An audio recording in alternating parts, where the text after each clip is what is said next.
Every book you read today owes its existence to a chain of medieval scribes. These dedicated artisans developed ingenious copying methods that saved Western knowledge from vanishing entirely. By the end of this exploration, you will understand the precise, clever techniques that preserved philosophy, science, and literature for 1,000 years. How did they achieve such accuracy without modern tools, and what personal sacrifices did they make in their silent scriptoriums? What does it truly take to keep an entire civilization's memory alive? A single droplet of ink could ruin an entire day's labor. Within the scriptorium's hallowed silence, every scribe understood this fragile reality. Their workspace was a marvel of intentional design, a fortress built not against armies, but against the creeping threats of decay and error. The large, arched windows were strategically placed to flood the room with steady, northern light, minimizing harsh shadows that could strain the eyes and lead to mistakes during the long copying hours. Drafts were carefully sealed out, for a sudden gust could not only scatter loose pages but also blow dust and debris across fresh, wet ink. The very air in the room was a controlled substance, kept still and clean to protect the precious parchment. This was a sanctuary of focus, where the outside world was muted so that the world of words could be preserved without interruption. The discipline extended beyond the physical space into the daily rhythm of life itself. A scribe's day was punctuated by the canonical hours, the calls to prayer that structured monastic life. Their labor was divided into sessions with breaks for worship, meals, and sometimes a brief walk in the cloister. This rigid schedule was not meant to be a burden, but a framework that sustained both the body and the spirit. The act of copying was considered a form of prayer in itself, a devotional practice where the hand served the mind and the mind served God. Each carefully formed letter was an act of reverence, a small but vital contribution to a legacy far greater than any single individual. How did such a regimented, silent environment fuel the intricate and often creative process of preserving knowledge? The answer lies in the remarkable techniques they developed, methods of verification and correction that rivaled the precision of their surroundings. The true journey of a book began long before the ink met the page. It started with the skin of a sheep or a goat, a raw material that required a staggering transformation. This was the creation of parchment, a surface worthy of carrying knowledge through the centuries. The process was both an art and a science. First, the skin was washed and then soaked in a lime solution for days to loosen hair and fat. After this, it was stretched taut on a wooden frame, a practice that gave the material its strength and smoothness.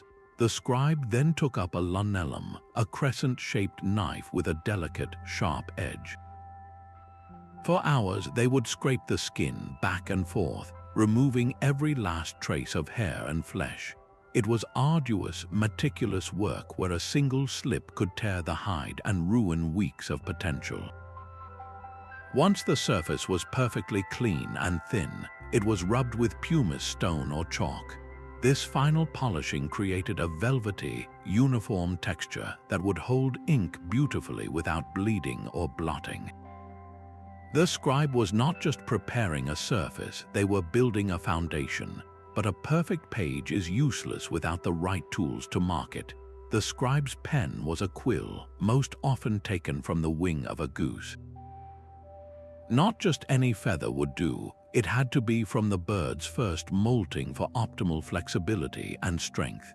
The preparation was a craft in itself.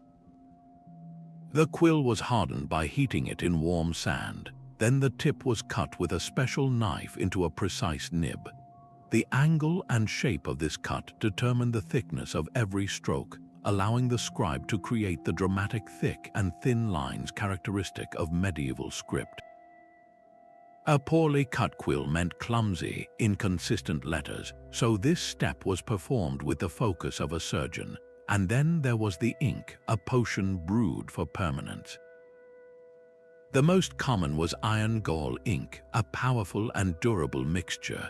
It was made from gall nuts, the abnormal growths formed on oak trees when wasps lay their eggs. These galls were crushed and mixed with rainwater, iron sulfate, and gum arabic, which acted as a binder. The chemical reaction between the tannins from the galls and the iron sulfate produced a fluid that was pale when first applied but deepened into a rich, indelible black over time. This ink was so corrosive it could bite into the parchment, making the text literally a part of the page itself, resistant to scraping or washing away.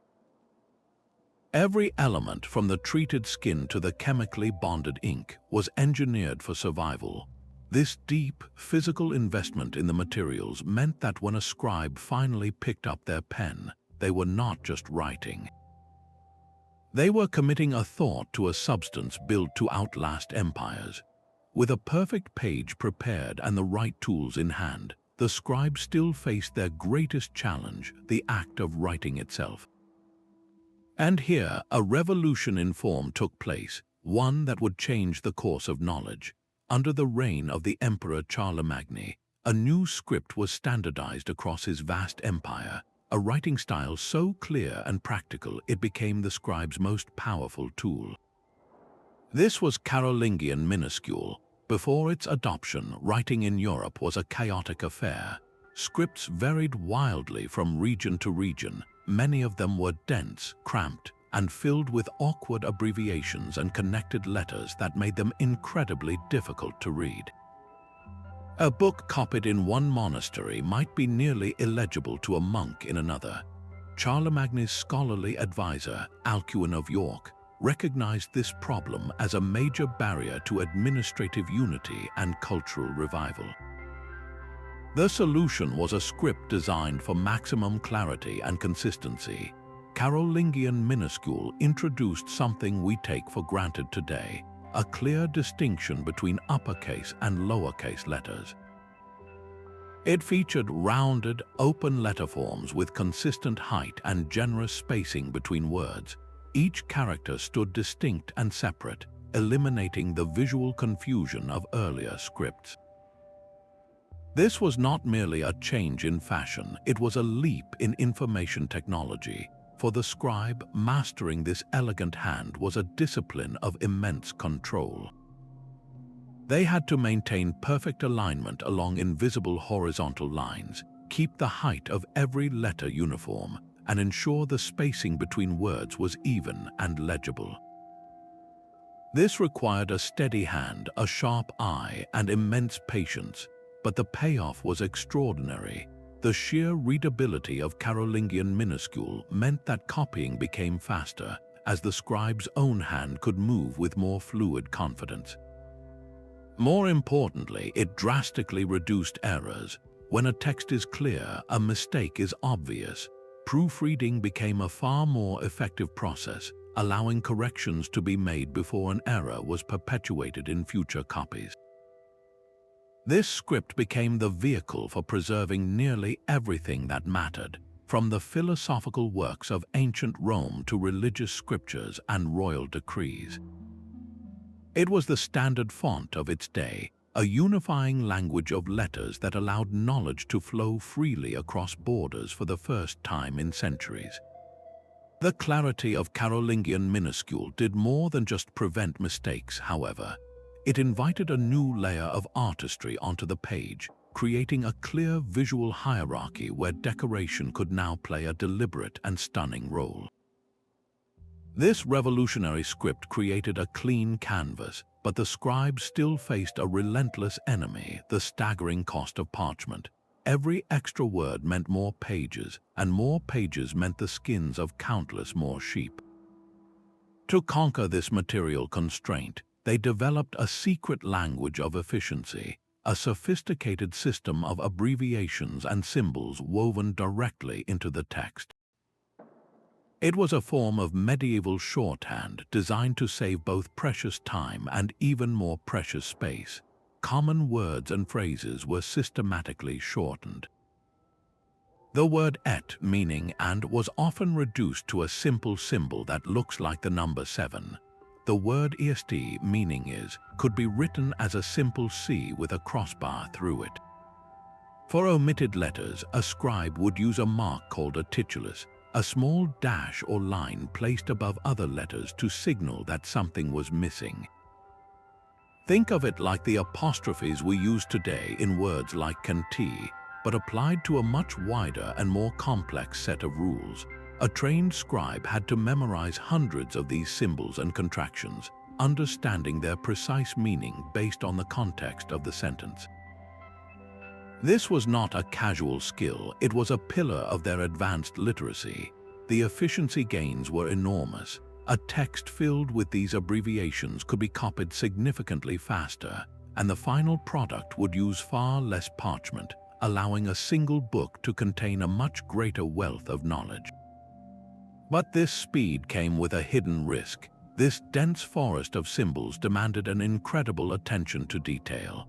A single misplaced mark or a misread contraction could completely alter the meaning of a philosophical argument or a religious passage. The scribe had to be both a master of code and a guardian of clarity, holding the entire system in their mind with every stroke of the quill. This clever linguistic shorthand was a testament to their profound adaptability, a practical genius born from the relentless pressures of their craft. Yet even with these safeguards, the human hand was not infallible, and the most critical part of the process was still to come: the relentless hunt for mistakes. Even with a flawless script and a secret code of abbreviations, the most dangerous moment for a text arrived when the scribe put down their pen. A single unnoticed error could echo through time, corrupting philosophy, altering law, or misstating a prayer. To prevent this, the Scriptorium operated a rigorous system of proofreading and correction, a multi-layered defense against the fallibility of the human hand. The first line of defense was often the scribe's own ear. After completing a section, they would read their work aloud in the quiet of the Scriptorium. Hearing the words rather than just seeing them could reveal a missed word, a clumsy phrase, or a grammatical slip that the eye had skimmed over. This practice transformed the silent act of writing into an auditory experience, using the rhythm and flow of language itself as a check for accuracy. But a scribe could never fully trust their own work. The most powerful tool was a second pair of eyes. Another monk, acting as a corrector, would take the freshly copied page and the original source text, comparing them line by line, word by word. This was a painstaking, side-by-side verification, a human-powered algorithm searching for discrepancies. When an error was found, the correction process was as physical as the writing itself. For a small mistake, the scribe would use the sharp tip of their knife to gently scrape the wet ink from the parchment surface. It was a delicate operation, requiring just enough pressure to remove the error without tearing the precious skin underneath. For larger mistakes or those discovered after the ink had fully set, a different approach was needed. The incorrect text would be struck through with a neat line, and the proper words written neatly in the margin, often connected to the error with a series of dots or a tiny symbol, like a miniature signpost for future readers. Some correctors developed entire systems of dots and sigils, placing them beneath letters to mark a suspected error or to signal a needed insertion. This was not a haphazard process, it was a standardized language of quality control, ensuring that every monk in the monastery understood the marks and their meaning. This relentless, multi-stage review transformed the Scriptorium from a simple copying shop into a fortress of textual integrity. The scribe was not merely a duplicator, they were a guardian of truth, personally responsible for ensuring that the knowledge they passed forward was pure and uncorrupted. Their commitment extended beyond the words to the very beauty of the page. where art and text would merge in a final, breathtaking act of preservation. The relentless pursuit of accuracy created a foundation of pure text, but the scribes knew that clarity required more than just correct words. They turned the page itself into a visual guide, employing two powerful techniques, rubrication and illumination, to make knowledge not only permanent but also accessible. The first of these, rubrication, was the art of the red letter. Using a distinct ink, often made from vermilion or red lead, a specialist scribe known as a rubricator would go over the finished black text. His job was to highlight the skeleton of the book. He painted the large initial letter that began a new chapter. He carefully wrote out section headings in vibrant red, and he underlined key phrases or names. This simple color coding was a revolution in information design. Imagine a modern textbook where every chapter title and key term is in a bold, contrasting color. That is exactly what rubrication achieved. It transformed a uniform sea of black text into an organized landscape, allowing a reader to quickly navigate to the section they needed. It was the medieval equivalent of a hyperlink, a visual signpost that said, "Pay attention, this is important." But the scribes did not stop with functional red ink. They pushed further into the realm of pure artistry with illumination. This was the process of decorating the manuscript with intricate designs, brilliant colors, and the most coveted material of all, gold leaf. Illumination was a step beyond mere decoration. An illuminator, who was often a different artist from the text scribe, would take the page and bring it to life. He would elaborate on the rubricated initial letters, turning a simple red P into a lush, leafy vine inhabited by playful animals or mythical creatures. He would paint miniature scenes in the margins, depicting stories from the text to help the reader visualize the content. The most stunning effect came from the application of gold. Beaten into an impossibly thin sheet, gold leaf was carefully laid onto a sticky adhesive base and then polished until it shone. When candlelight hit these gilded pages, they would quite literally illuminate the room, sparkling and shimmering as if the text itself was divinely inspired. This was not just about beauty for beauty's sake. These vivid illustrations and gleaming highlights served a profound cognitive purpose. They broke up the intimidating density of the text, giving the reader's eye a place to rest and the mind a visual anchor point. A complex philosophical argument became easier to grasp when it was introduced by a glorious, gilded letter that captured its grandeur. A historical account was more memorable when accompanied by a painted scene of a key battle. The page became a map, and the illuminations were its landmarks, guiding the reader through the terrain of ideas. This transformation from simple copy to illuminated masterpiece ensured that these books were not just stored away, but were actively used, studied, and admired. The knowledge within was made engaging, compelling, and unforgettable, a treasure for both the mind and the eye. This structural genius extended even to the blank spaces on the page. Before a single word was written, the scribe would meticulously prepare the parchment with a hidden architectural blueprint, a system of ruled lines that would govern the entire text. Using a sharp stylus or a lead point, they would score the sheet with a series of faint horizontal lines, creating the straight paths for every row of text and vertical lines to mark the precise boundaries of the margins. This invisible grid was the foundation of all clarity, ensuring that letters did not wander up or down the page and that every line was perfectly straight. The margins were not merely empty space, they were a designated zone for intellectual activity. The wider outer margin provided a generous space for future readers to add their own notes, questions, or cross-references, turning the book into a living document of shared learning. The inner margin offered a protected area for the scribe's own corrections, those carefully marked amendments we discussed earlier. and at the bottom, a larger space often held summaries of the text or even small illustrations to aid comprehension. The text itself was frequently arranged into two clear columns, a layout that feels remarkably modern. This was not an aesthetic choice, but a deeply practical one. A single, wide block of text in a dense script is tiring for the eye to track from one line to the next. By splitting the page into two narrower columns, the scribe created a more natural reading rhythm, making it easier to find your place and to reference a specific line or passage quickly. This entire framework, from the ruled lines to the balanced margins, transformed the chaotic potential of a blank page into an orderly, predictable space.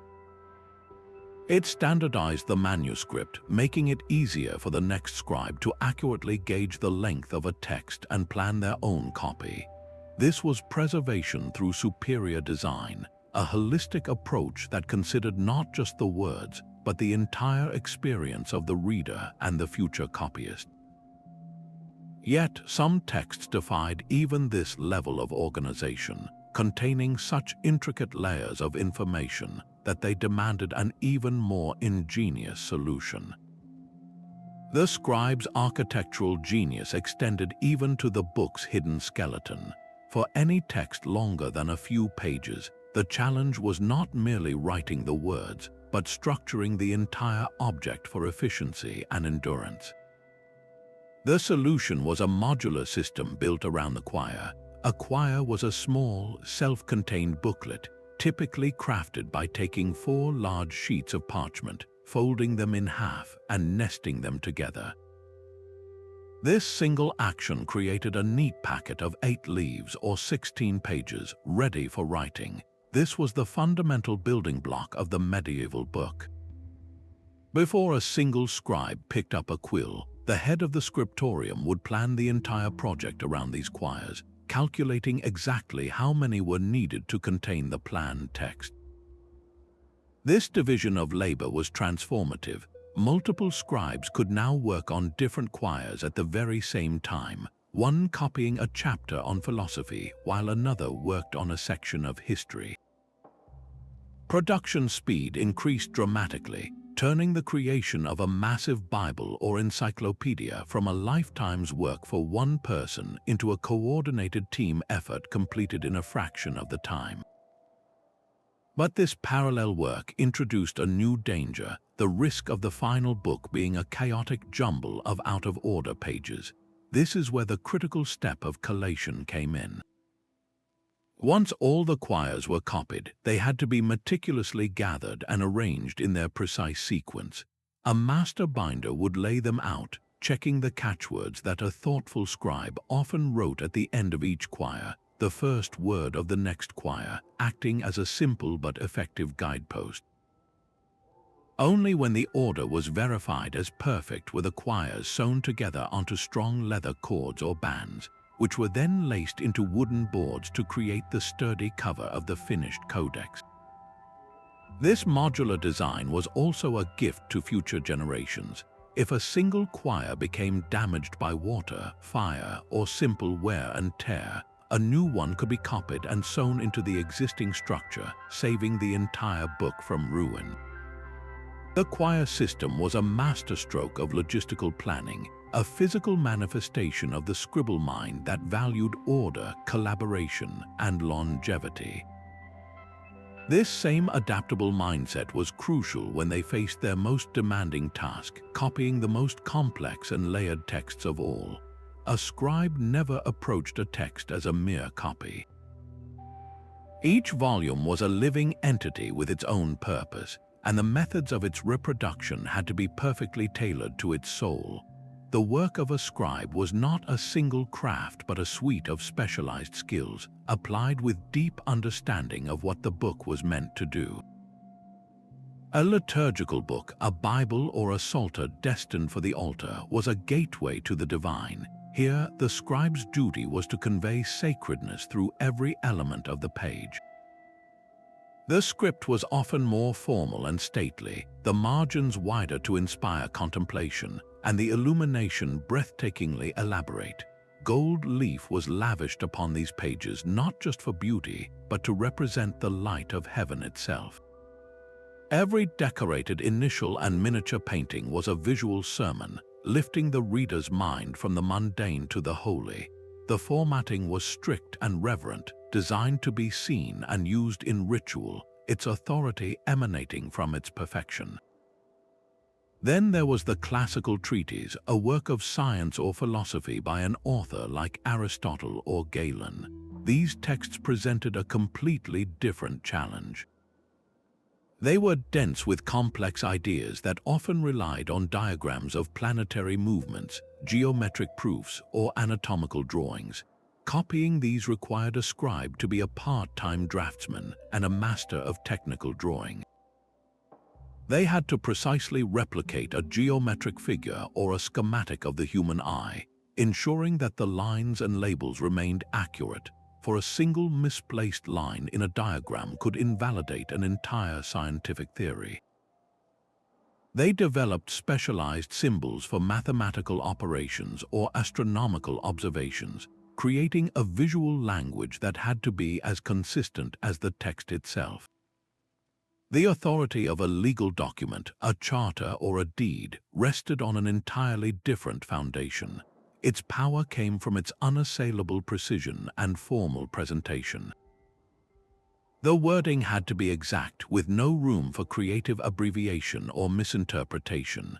The script chosen was often a more angular, authoritative hand, one that was difficult to forge.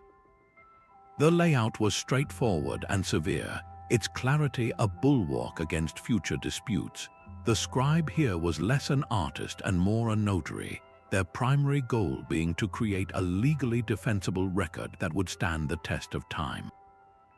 This incredible adaptability was the scribe's final, and perhaps most underappreciated, genius. They were not robots executing a single task. They were scholars, artists, and technicians who shifted their entire approach based on the genre before them.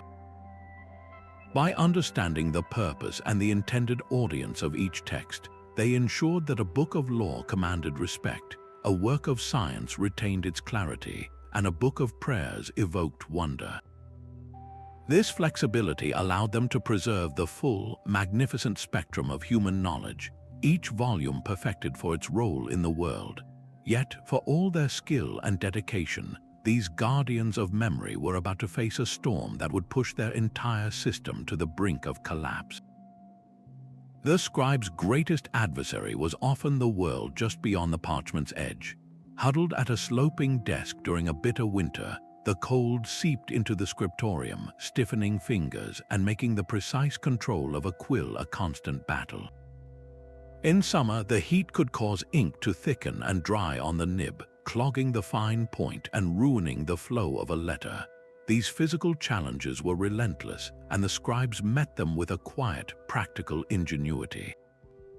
To keep a precious sheet of parchment from curling in the damp air, they used simple weights, often smooth stones or small lead bars, to hold the corners flat against the desk. The careful placement of their workspace was itself a strategic decision. Desks were positioned directly beneath the large arched windows to capture every possible minute of daylight, stretching the hours available for their delicate work. When the cold became too intense for the individual carols, scribes would sometimes gather in the calefactory, the one heated common room in the monastery, working together for warmth. In the sweltering summer, they might move to cooler, shaded cloisters, seeking the breeze that would keep their ink fluid. Every element of their environment was a variable to be managed. The parchment itself demanded constant vigilance. A careless sleeve could smudge hours of labor before the ink had fully set. A sudden movement could tear the carefully prepared skin. They handled each folio with a reverent caution, their movements slow and deliberate, a dance of focus around a surface that was both resilient and incredibly fragile. Despite these daily obstacles, from aching eyes to numb hands, the standard for quality never wavered. A single misplaced stroke was still scraped away, a smudged line was still corrected. This resilience was the unspoken foundation of their craft. Their ability to adapt to the turning of the seasons and the failings of their own bodies meant that the work of preservation never truly stopped. It continued through frost and sun, ensuring that the chain of knowledge remained unbroken through every kind of hardship. Discipline was the invisible ink in every manuscript. The scribe's hand was guided not just by skill, but by a deeply ingrained spiritual routine that governed every moment of their life. This framework was codified in rules like the famous Rule of Saint Benedict, a comprehensive guide for monastic living that transformed the Scriptorium from a workplace into a sanctuary of purpose. The rule carved the day into distinct segments, a rhythmic cycle of prayer, sacred reading, and manual labor. For the scribe, the labor was their writing. This was not a chaotic scramble to meet a deadline, but a measured, deliberate pace sustained over months and years. The bells calling the community to prayer at the canonical hours provided a natural punctuation to the work, forcing a scribe to set down their pen, stand, and refocus their mind. These breaks were essential, preventing the fatigue that leads to careless errors and nurturing a spirit of patience. The rule instilled a profound sense of humility, reminding each monk that their work was for the glory of God and the benefit of their brothers, not for personal fame. You would almost never find a scribe's name boasting from a colophon, for the individual was secondary to the communal achievement. This humility was the bedrock of their accuracy. A proud man might rush or skip a difficult passage, but a humble one, seeing his task as a divine service, would labor to ensure every single letter was perfect. This spiritual discipline fostered an environment of mutual accountability. Scribes worked in a shared space, their quiet industry a constant, silent encouragement to one another. A monk tempted to take a shortcut would feel the weight of that shared purpose, knowing that his lapse would reflect on the entire community and their sacred duty. The preservation of knowledge was therefore a moral charge. It was an act of devotion, a physical prayer written out letter by letter. This profound sense of responsibility would be tested to its absolute limit when a scribe encountered the most fragile and irreplaceable texts, those on the very brink of being lost to time forever. The most trusted book in the Scriptorium was not the one being made, but the one being copied. Every act of preservation began with a single, revered source, the Exemplar. This was the master copy, the textual archetype chosen for its supreme accuracy and authority. Before a scribe dipped their quill, they would spend hours simply studying this volume, absorbing its unique rhythm and character. They noted its specific layout, any peculiar spellings favored by its original scribe, and the precise placement of its intricate illuminations. This was not a passive glance, it was an active engagement, a deep reading to internalize the text's very soul. The physical security of the Exemplar was paramount. In many monasteries, these priceless master copies were literally chained to the lecterns or desks where they were used. This was not an act of distrust, but one of profound responsibility, a physical guarantee that the foundational text would never be misplaced, stolen, or damaged beyond repair. By tethering the source, they secured the entire future lineage of the book. This rigorous method transformed the scribe from a simple copier into a faithful transmitter.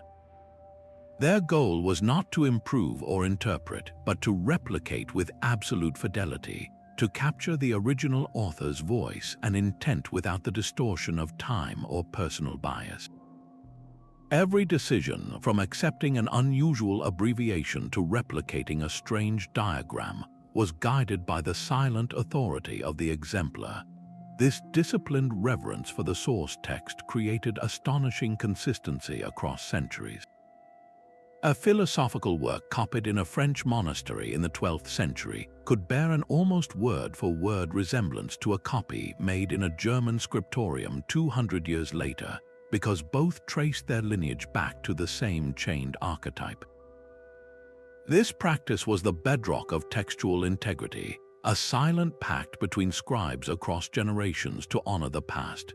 Yet, even the most faithful transmission could not suppress the human instinct to converse with the words on the page, leading to a fascinating new layer of interaction flourishing in the margins.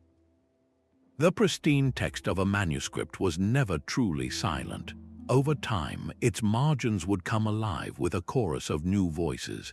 Scribes and later readers would pick up their pens again, not to copy but to converse.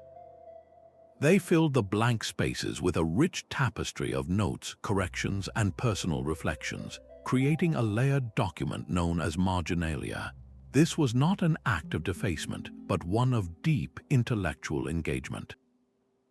A scribe might encounter a confusing passage in a philosophical text and jot down a brief explanation in the outer margin for the next reader. They could cross-reference a line of scripture with a similar verse from another book, creating a web of connections right on the page. Sometimes the notes were deeply personal, a monk's brief prayer of inspiration or a simple complaint about the cold, offering us a fleeting, human glimpse into the mind of the person holding the book centuries ago. This practice reached its most sophisticated form in the compilation of glosses. A gloss was a systematic collection of interpretations and commentaries from respected authorities, carefully written in the margins or between the lines of the main text. Imagine reading a complex legal document where every key term is immediately defined and every clause is explained by a panel of expert lawyers, their insights neatly arranged around the central argument. That is what a glossed manuscript provided. It transformed a standalone work into a comprehensive study guide, where a student could access the core text and the accumulated wisdom of generations of scholars all on a single, sprawling page. This turned the manuscript into a living, breathing record of intellectual history. The book was no longer a static monument to a single author, but a dynamic forum for an ongoing conversation that stretched across time. By preserving these layers of interaction, the scribes did more than just save knowledge. They captured the very process of understanding itself. This collaborative spirit, this willingness to build upon the work of others, was the same mindset that organized the entire Scriptorium into a highly efficient, multi-stage production line. The silent Scriptorium was a symphony of coordinated effort. In its most advanced form, this was not a place of solitary monks but a hive of specialized artisans, each contributing a unique skill to a shared masterpiece. This was the division of labor, a collaborative copying method that functioned with the precision of a modern assembly line. A single manuscript would pass through many hands before it was complete. One scribe, a master of the elegant Carolingian Minuscule script, would dedicate his days solely to the text, his hand moving with practiced rhythm across the quires. When his work was done, the pages moved to the rubricator, who added the vital red headings and initial letters that guided the reader's eye. Next came the illuminator, a true artist who transformed those red initials into intricate leafy vines and populated the margins with vivid scenes painted from precious pigments. Finally, the binder would gather the finished quires, sewing them onto sturdy cords and enclosing them within protective wooden boards. This specialization meant that every individual could hone their craft to an extraordinary level of expertise. The text scribe did not need to be a painter, and the illuminator did not need to worry about grammatical errors. Each became a virtuoso in their narrow domain, and the final book benefited from the collective pinnacle of their skills. Overseeing this entire process was the master scribe, a figure of immense experience and authority. His role was to be the guardian of consistency. He ensured that the script used by multiple text scribes remained uniform throughout the volume, that the rubricator's red ink appeared in all the correct places, and that the illuminator's artwork perfectly complemented the words it adorned. This collaborative spirit unlocked possibilities that were simply beyond the reach of any single individual. It allowed for the creation of breathtakingly complex manuscripts, like giant illuminated Bibles, where flawless text and glorious art were woven together into a single, seamless treasure. By working as a team, these scribes amplified their capacity to preserve knowledge exponentially, turning the Scriptorium into a knowledge factory whose sophisticated organization was a quiet marvel of the medieval world. The survival of a single idea across 1,000 years is a fragile miracle.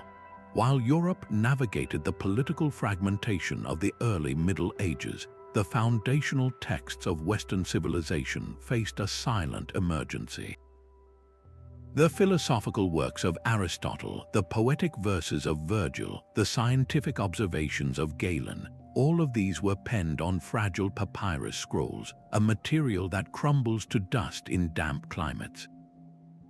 The entire intellectual inheritance of Greece and Rome was balanced on a precipice, and the only thing standing between it and oblivion was the disciplined hand of the medieval scribe. Their mission was a race against decay.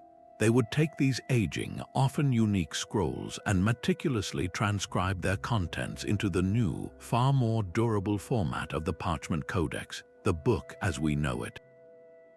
This was not a simple transfer of words, it was a rescue operation for the mind of the classical world. Each time a scribe completed a copy of Plato's Republic or Cicero's Orations, they were snatching that text from the jaws of time, ensuring it would survive for another few centuries. But these scribes were not passive robots, they were scholars in their own right, living in a world deeply shaped by Christian thought.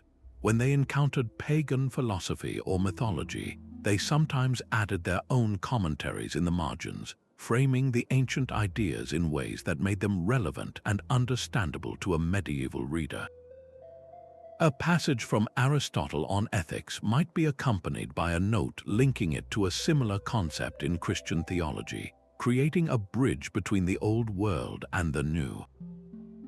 This act of careful adaptation did not corrupt the texts, it made them accessible, allowing classical knowledge to be absorbed, debated, and built upon rather than simply stored away like a relic. Without this continuous, deliberate labor in cold scriptoriums, the intellectual explosion of the Renaissance would have had no fuel. There would have been no Aristotle for Thomas Aquinas to rediscover, no Roman poets for Dante to emulate. The scribes were the essential, if often unnamed, custodians of an entire cultural legacy. Their quiet dedication ensured that the foundational stones of Western thought were not lost in the dark, but carried safely into the light of a new age. This role of the scribe as a preserver of civilization was not unique to Europe, and comparing their methods to those of their counterparts in the Islamic world reveals a fascinating global story of knowledge saved. The quiet hum of the European scriptorium had a vibrant echo across the Mediterranean. As monks meticulously copied texts onto parchment, a parallel world of preservation was flourishing in the madrasas and great libraries of the Islamic world. Here, scribes faced the same fundamental challenge, safeguarding the knowledge of the ancients and their own scholars, but they forged solutions with distinct and brilliant innovations. One of their most transformative advantages was paper. While European scribes were still reliant on costly parchment, their Islamic counterparts had mastered papermaking, a technology imported from China along the Silk Road. This material was a game changer. It was far more affordable than parchment, allowing for more books to be produced, and its smoother, more uniform surface was perfectly suited for the intricate art they would perfect, calligraphy. This devotion to the written word elevated script itself into a high art form. Islamic scribes developed styles like the angular, majestic Kufic and the flowing, highly legible Naskh. These were not merely ways of writing, they were expressions of faith and beauty, where the very shape of the letters was considered a reflection of divine perfection. A Quran copied in a stately Kufic script was a visual monument, its bold forms commanding reverence. A scientific treatise in clear Naskh, with its elegant curves and distinct letter separation, ensured that complex ideas could be read and understood without strain. Just like the Carolingian Minuscule, this was a deliberate engineering of script for maximum clarity and impact. The parallels run even deeper. Islamic scribble workshops employed rigorous proofreading cycles, with master correctors verifying texts line by line to prevent errors from creeping into legal, scientific, or religious works. They too embraced illumination, though their artistic vocabulary was distinctly their own. Where European illuminators filled margins with human figures and narrative scenes, Islamic artists created breathtaking geometric patterns and intricate arabesques of flowing vines and flowers. These designs, which avoided the depiction of living figures in religious contexts, transformed the page into a mesmerizing cosmos of mathematical harmony and organic beauty, framing the text in a way that inspired contemplation. The most thrilling chapter in this story is not one of separation, but of connection. In cities like Toledo, Spain, after it was reconquered by Christian kingdoms, a remarkable cultural exchange took place. Christian, Jewish, and Muslim scholars worked side by side, translating Arabic texts into Latin and vice versa. In these bustling translation schools, the meticulous copies made by Islamic scribes, containing the works of Greek philosophers that had been lost to Europe, and the groundbreaking discoveries of Arab scientists, flowed directly into the hands of European monks. The preservation efforts of two great traditions suddenly merged, creating a river of knowledge that would eventually fuel the European Renaissance. This shared, universal drive to protect and transmit knowledge, however, came with a very real and practical price tag, a cost that would shape the very value of every book produced. Every stroke of the scribe's pen was underwritten by a complex economy of devotion and wealth. The creation of a single manuscript represented a staggering financial investment, beginning with the most basic material, parchment. The skin of one sheep might yield only 2 large folio pages. A complete Bible required the hides of more than 200 animals, a flock representing a significant portion of a monastery's wealth. Then came the pigments. Ultramarine blue, the most prized color for illuminating the Virgin Mary's robe, was ground from lapis lazuli, a semi-precious stone imported at immense cost from distant Afghanistan. Vermilion red was made from cinnabar, and gold leaf was, of course, literal gold. These were not mere art supplies, they were treasures on par with jewels. The labor itself was another layer of expense. A scribe could spend an entire year copying a single, substantial text. This was a year of his life, a year of his maintenance by the monastic community, a year of focused, irreplaceable skill. How did such an expensive endeavor find funding? The answer lies in the system of patronage. A wealthy noble family seeking spiritual merit might commission a luxurious psalter for their local church, paying for the finest materials and the most skilled illuminators. In exchange, the monks would remember the patron in their daily prayers, a transaction that purchased prestige in this world and divine favor in the next. A bishop might fund a new copy of canon law to strengthen his diocese's administrative authority. Even kings used manuscripts as tools of statecraft, gifting lavishly illuminated volumes to other rulers as a display of power and culture, or even pledging them as collateral for massive loans to fund wars. This economic reality acted as a powerful filter, determining which texts were deemed worthy of preservation. A devotional prayer book for a duchess was a safe investment. A legal codex for a royal court was a necessity, but a controversial philosophical treatise by an obscure Greek author was a far riskier venture. The survival of knowledge was therefore not just a matter of intellectual interest, it was a question of cold, hard cash. The scribe's ingenious abbreviations and time-saving techniques were born from this same pressure, a direct response to the relentless financial constraints that governed their sacred work. The very shape of a letter carries the accent of its age. Across centuries, the handwriting of the medieval world did not stand still. It transformed in step with the cultures that produced it. The journey began with Uncial, a script of quiet grandeur favored from the 4th to the 8th centuries. Its letters were generous and rounded, often described as majuscule because they sat uniformly between two lines without the ascenders and descenders we know today. Uncial was a script of clarity and authority, perfectly suited for the most important liturgical books where legibility and a sense of monumental presence were paramount. But such spacious beauty came at a cost. It consumed parchment at a prodigious rate, making it a luxury in an age of increasing literary demand.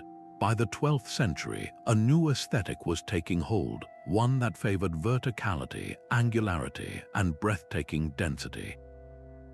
This was the age of Gothic scripts. In a world where universities were blossoming and the hunger for books was exploding, the need to fit more text onto a single, expensive page became urgent.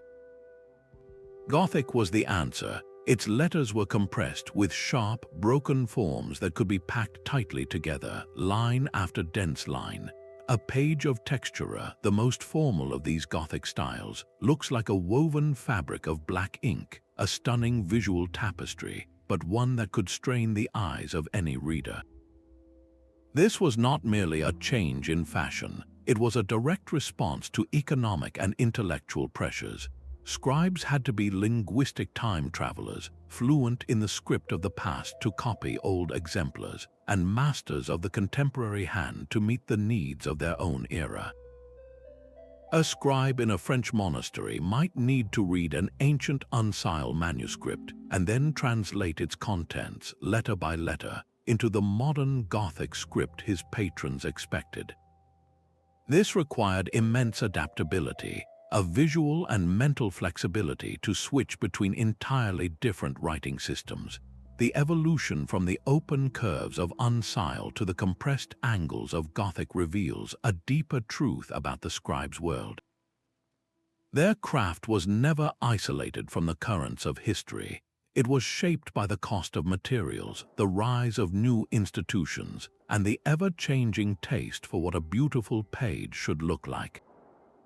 This remarkable responsiveness to cultural shifts would soon face its greatest test as the monolithic world of Latin began to share the page with the vibrant, living sounds of everyday speech. The grand halls of castles and the bustling homes of merchants began to echo with stories written in the language of everyday life. This was the quiet revolution of vernacular literature, a movement that placed the scribe at the heart of a cultural transformation. For centuries, the Scriptorium had been a fortress of Latin, the universal language of the church and of scholarship. But a new demand was growing from the nobility and the rising merchant class, people of power and influence who, while often educated, were far more comfortable in their native tongues. They wanted histories, romances, and epic poems not in the formal Latin of the clergy, but in the vibrant, living sounds of Old English, French, German, and Italian. The scribe, ever the adaptable guardian, answered the call. Their quills now danced to a new rhythm, copying works like the heroic Chanson de Roland in Old French or the earthy, humorous tales of Chaucer's Canterbury Tales in Middle English. This was not a simple change of vocabulary, it was a monumental shift in purpose. The scribe was no longer just preserving the wisdom of the past for a closed circle of monks. They were actively building the cultural foundations of emerging nations. Every time they copied a vernacular text, they were validating that these local languages were worthy of the permanence of parchment. Yet this new task came with its own unique challenges. A scribe in London copying Chaucer might encounter a word spelled 3 different ways within the same manuscript. as standardized spelling was a concept of the distant future. They had to navigate a maze of regional dialects, making decisions that could make a text easily understood in one county and confusing in another. In a sense, they became early linguists, their careful hands helping to smooth the rough edges of a living language, gradually guiding it toward a more consistent form. By committing these stories to parchment, scribes gave a shared cultural inheritance to people who had never set foot in a university. A merchant in Paris could now read an epic poem about French heroes, fostering a sense of shared identity and history. A noblewoman in England could enjoy a collection of stories that reflected her own world back at her. This was the true democratization of knowledge, the moment when the written word escaped the monastery and began to live among the people. The survival of these vernacular masterpieces is a direct result of scribes who recognized their power, who saw that the value of a story was not in the language it was told in, but in the human truth it carried. This expansion of their mission, from preserving ancient wisdom to nurturing young cultures, reveals a profound adaptability, a willingness to serve the changing needs of the human spirit. And this service, this dedication to a cause greater than themselves, was rooted in a life of immense personal discipline and sacrifice. The toll of this meticulous work was etched into the scribe's own body. Long hours spent hunched over a sloping desk in the dim, flickering light of a candle or the fading glow from a window exacted a heavy physical price. Chronic back pain was a constant companion, a deep ache born from a posture of intense focus held for hours on end. Their eyes, straining to form perfect letters and to proofread tiny script, would grow weak and tired, with poor lighting often accelerating a lifetime of vision problems. The very act of writing, the repetitive motion of forming thousands of identical letters day after day, led to crippling pain in the hand, wrist, and shoulder, a medieval version of repetitive stress injury that could make holding a quill an exercise in agony. This was a life of quiet, persistent physical hardship, yet the most poignant evidence of their struggle comes from the manuscripts themselves, in the rare and personal notes known as colophons. At the end of a long and arduous project, a scribe might break the formal silence of the text to add a few words in their own voice. One might simply write, "The book is finished." Give the scribe a drink. Another, more weary, would plead, "Pray for the wretched scribe whose hand is trembling with age and exhaustion." These brief, human cries from the past remind us that every flawless page we admire today was paid for with someone's aching back, their strained eyes, and their trembling hand. It was this profound, personal sacrifice, endured for a cause greater than themselves, that truly cemented the survival of knowledge. Their unwavering dedication in the face of such adversity compels us to look more closely at the very instruments they held, the clever tools they crafted not only to achieve beauty, but simply to endure the demands of their craft. A scribe's most intimate companions were the tools laid out upon their desk. Each instrument was a masterpiece of specialized design, engineered to solve a specific physical challenge in the long process of copying. The most vital was the penknife, a small, incredibly sharp blade that was far more than a weapon. Its primary duty was the delicate surgery of cutting a quill. A scribe would trim the hollow tip of the goose feather at a precise angle, then slice a narrow slit down its center to channel the ink. A poorly cut nib would scratch the parchment or release ink in a messy blot, ruining the rhythm of the work. This same knife served as an eraser, its fine point used to gently scrape away a fresh error from the parchment surface without tearing the delicate skin.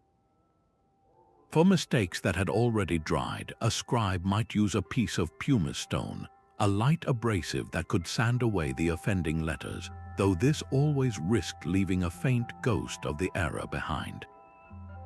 Before a single word was written, other tools came into play. A ruler and a compass, often made of wood or brass, were used to score the page with those faint, guiding lines. The compass ensured that circular diagrams for astronomical or geometric texts were perfectly round, while the ruler guaranteed the absolute straightness of every column of text. To keep the expensive parchment flat and stable, small lead or stone weights were placed on its corners, holding it firm against a sudden draft or the scribe's own moving sleeve. Time itself was measured with purpose. A sundial mounted in the cloister garden or, in more advanced workshops, a portable astrolabe helped track the canonical hours, ensuring the scribe's labor was balanced with prayer and rest. Inks were mixed and stored in an inkhorn, a portable container often crafted from an actual animal horn, which could be sealed to prevent evaporation and tipped to fill the scribe's well. Over a lifetime, a scribe would assemble a personalized writing set, a collection of cherished, often handmade implements that felt like an extension of their own hand. This continuous refinement of their toolkit was not about luxury, it was a matter of practical necessity. A sharper knife meant a better quill, a more accurate compass meant a flawless scientific diagram. A comfortable, well-balanced weight meant a steady page and a less strained wrist. Every innovation, no matter how small, was a direct response to the physical demands of their craft, enhancing both their comfort and the stunning quality of the work they produced. This same practical ingenuity would be essential when they faced the unique challenge of preserving knowledge that was not made of words, but of melody and number. A melody could be just as fragile as a philosophical argument. The scribe's duty extended beyond words into the silent architecture of a geometric proof and the soaring lines of a sacred chant. To preserve these, they had to become masters of line and symbol, translating sound and space onto the flat, unforgiving surface of parchment. Musical notation presented a unique challenge.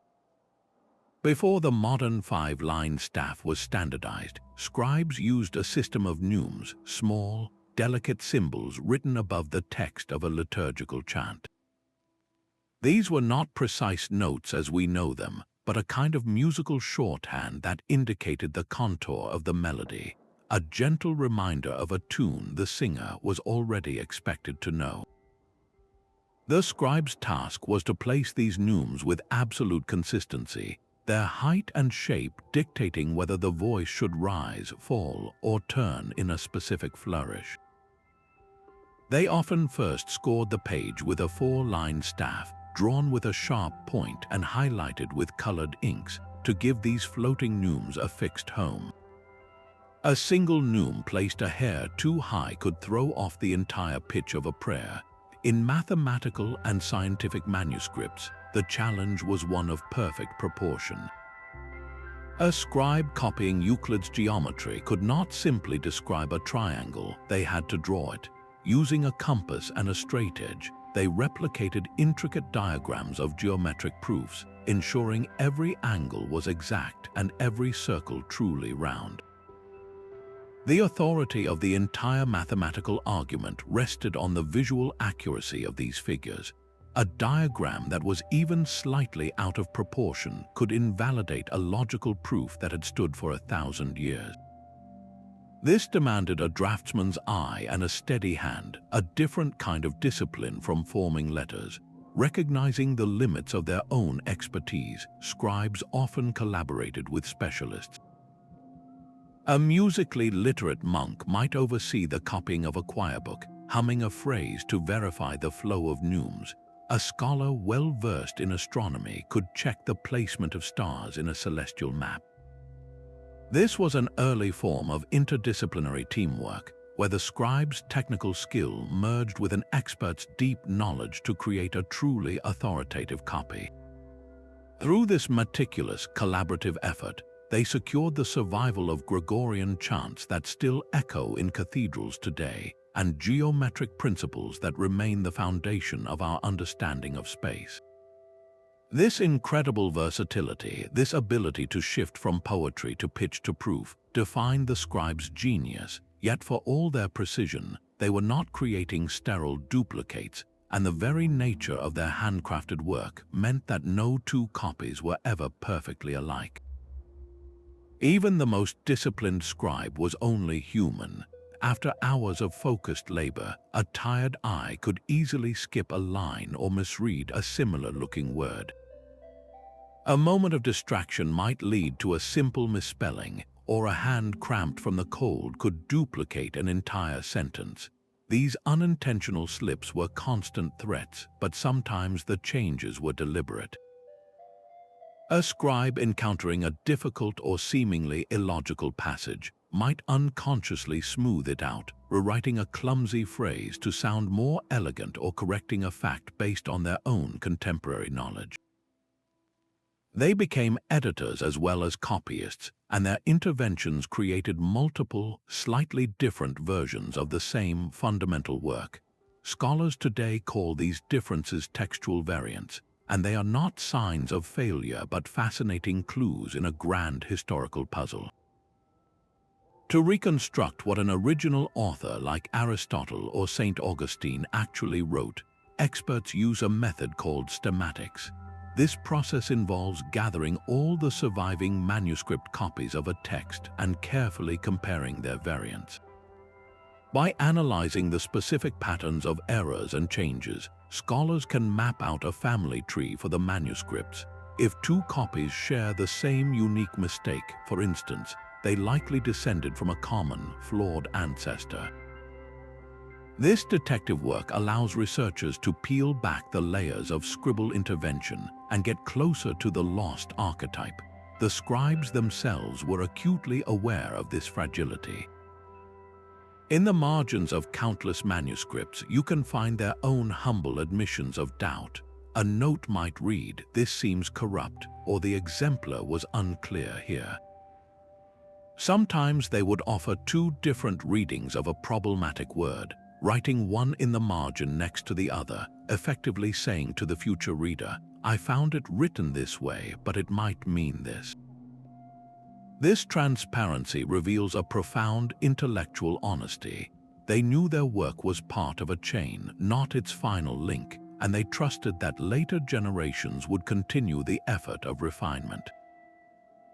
This human aspect, with all its flaws and its striving for perfection, is what makes their achievement so deeply relatable.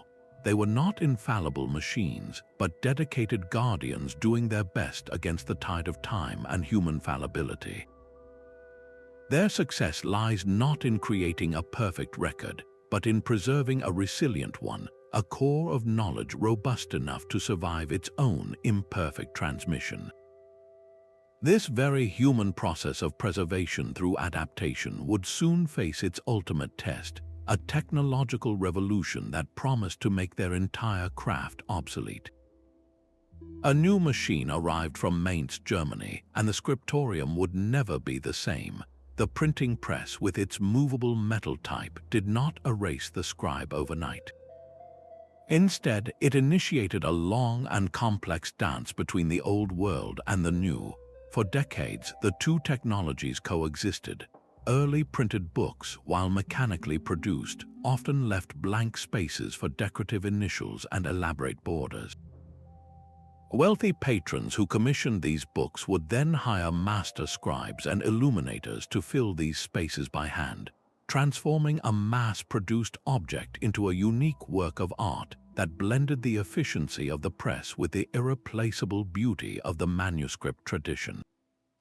The scribes themselves adapted with remarkable resilience. Many found new roles within the burgeoning print shops, their meticulous eyes now employed as proofreaders, scanning the first printed sheets for errors before a full run was completed.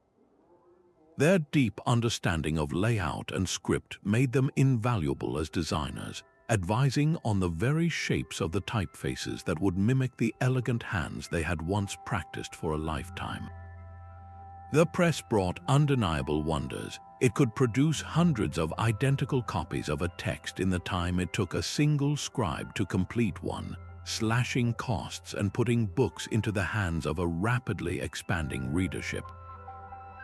The consistency of the printed page also drastically reduced the textual variants that had crept into hand-copied works, creating a new standard of uniformity. Yet something profound was lost in this transition. Each manuscript had been a unique artifact, bearing the subtle imprint of its creator, from the specific pressure of their quill to the personal choices in decoration. The press sacrificed this individual artistry for the sake of scale and accessibility. This pivotal moment reveals a timeless pattern where technological progress does not simply replace the old, but absorbs and transforms it. The legacy of the scribes did not vanish from the printed page, it was embedded within it.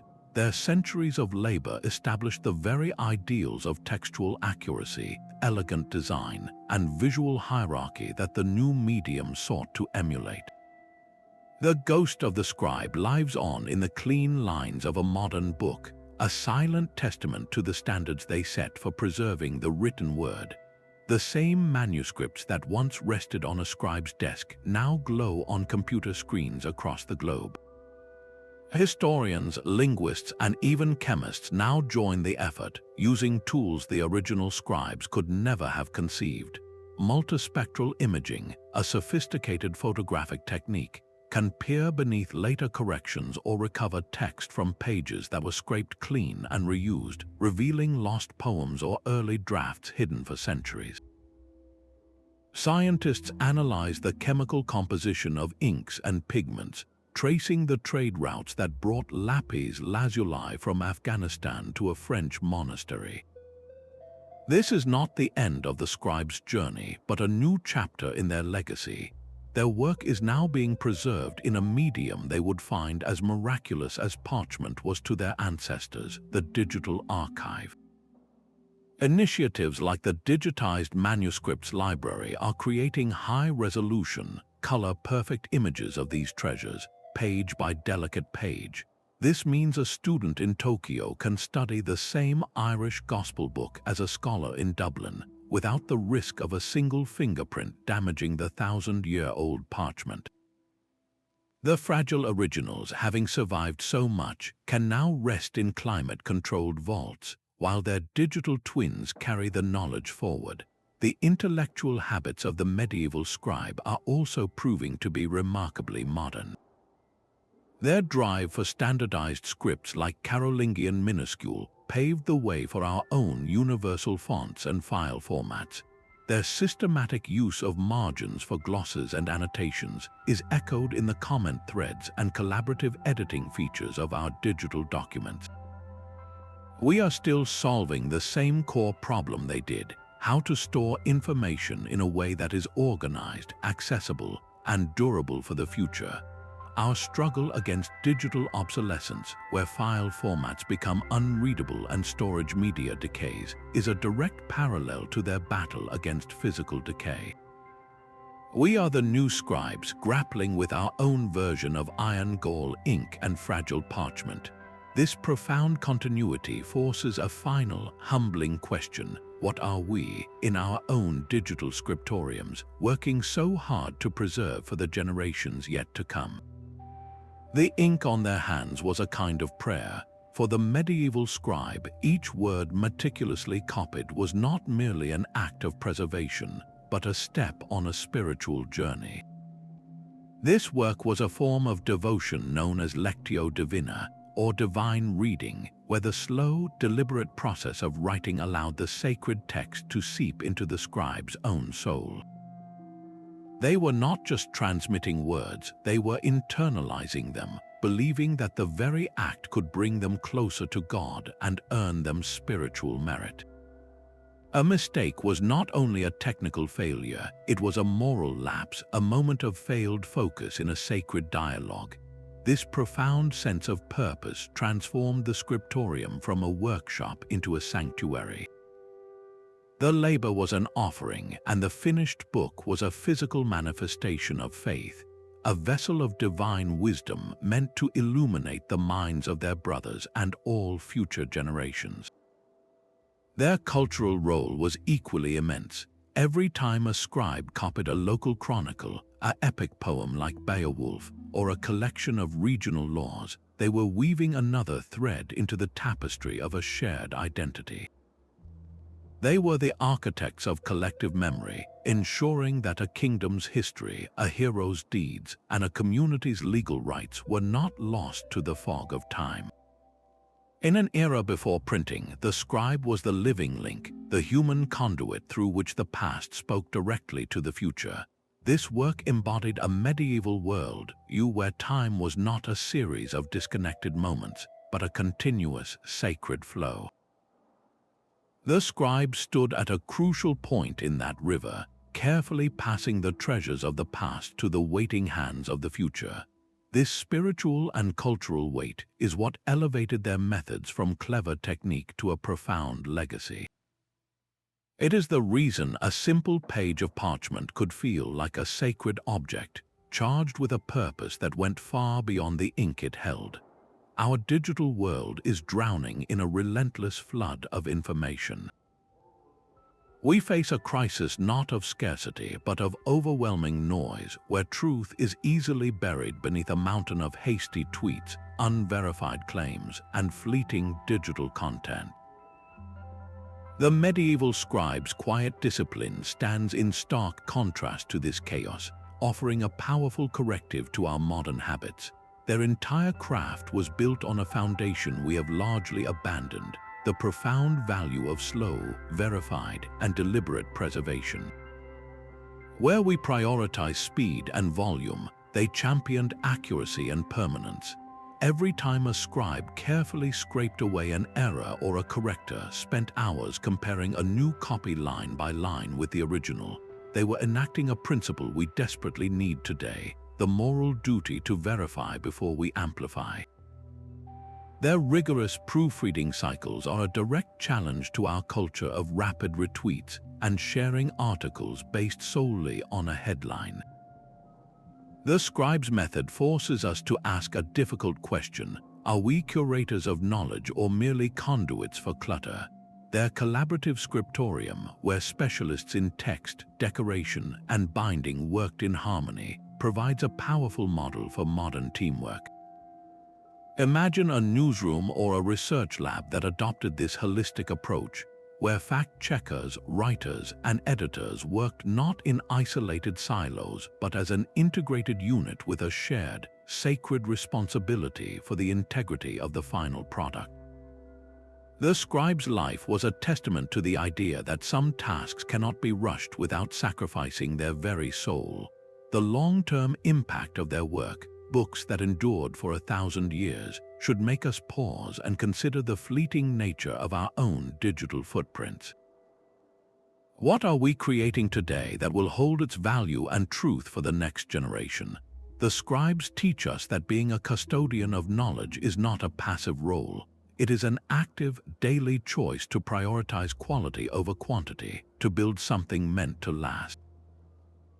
Their legacy is a compass for navigating our own information revolution, reminding us that the most important truths are worth the time and care it takes to preserve them correctly. This final reflection on their timeless wisdom brings our entire journey into focus, revealing the profound connections between their silent labor and our noisy world. Their quiet dedication has left us with a map to the very mind of the Middle Ages. We have walked through the scriptoriums and witnessed the staggering ingenuity of these artisans, from the careful preparation of parchment and ink to the revolutionary clarity of Carolingian Minuscule. We saw how they conquered the relentless cost of materials with a secret language of abbreviations and safeguarded their work with a rigorous, multi-stage system of proofreading. They were not just copiers but adaptable scholars, shifting their entire approach to perfectly preserve a sacred liturgy, a complex geometric diagram, or a lively vernacular tale. Their collaboration in the scriptorium was a marvel of pre-industrial efficiency, a symphony of specialized hands working in unison. Every technique, every stroke of the pen was guided by a profound commitment to accuracy, and a deep responsibility for cultural continuity. The legacy of these scribes is not confined to the priceless manuscripts resting in library vaults. It lives on in the very principles they established for preserving knowledge, principles of verification, organization, and long-term thinking that feel urgently relevant today. As we navigate our own digital